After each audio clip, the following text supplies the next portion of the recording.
pitch that clearly worked. Our guest host, James Caan, helped launch INSYNERGY Investment Management, a firm which seeks global investment opportunities that are not normally available to retail investors. Joining us now in the studio, Spike Hughes, the CEO of INSYNERGY. Spike, very nice to see you. Thanks for coming in and seeing us. So, what was the silver bullet? What made James commit to your business? I think there's a huge gap in the market between what investors actually want very often and what investment groups try and build and sell them. And we became very frustrated with that and actually wanted to launch an investment company where the starting point was actually meeting investors' unmet needs. And James has always been very focused on consumer first, rather than the product provider. And so, because we were actually launching funds that specifically spoke to the heart of unmet needs and then building solutions and bringing them to those investors, I think that was a model that really attracted him. Right.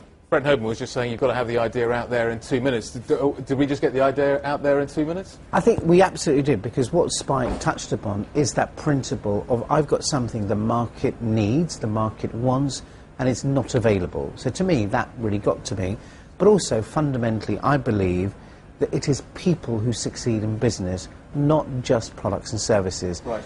And in Spike, I saw an individual that have the characteristics that I look for when I'm investing, because to me, ultimately, it is the entrepreneur who is going to bring life to the opportunity.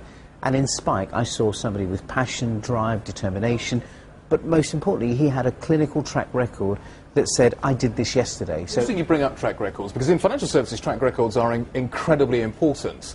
A lot of funds won't invest in other businesses, a lot of people won't give money to businesses if they don't have the kind of track record that you're talking about, 10 years of doing what you've been doing.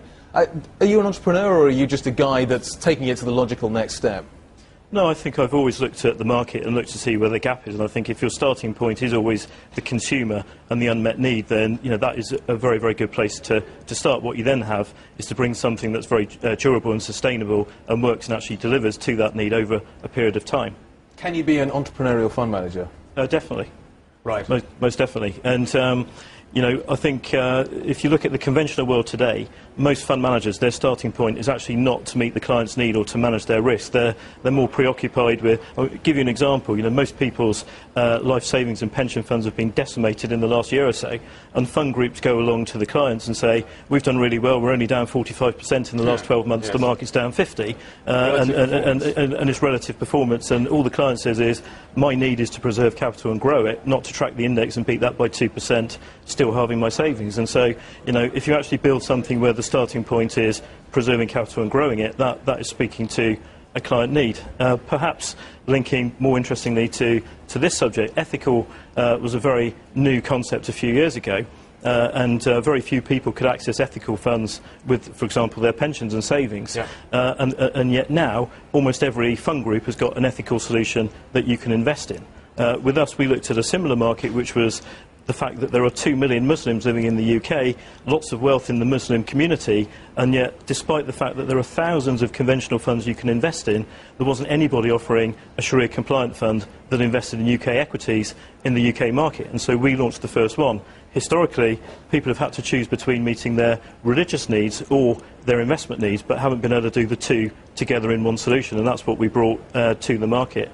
And what we're finding is not only are Muslim investors very interested in something that invests in a Sharia-compliant way, but also lots of ethical investors are as well, because not only does it avoid the tobacco and the alcohol and armaments and all those things, but also it avoids the financial companies that are heavily laden in debt. Exactly. And of course, the credit crisis probably wouldn't have happened had everybody been following Sharia law, because we wouldn't have had that debt. So not only does it make good sense for Muslim investors, it actually makes good sense for all investors. Spike, can I just say, I'm in. I bought that pitch.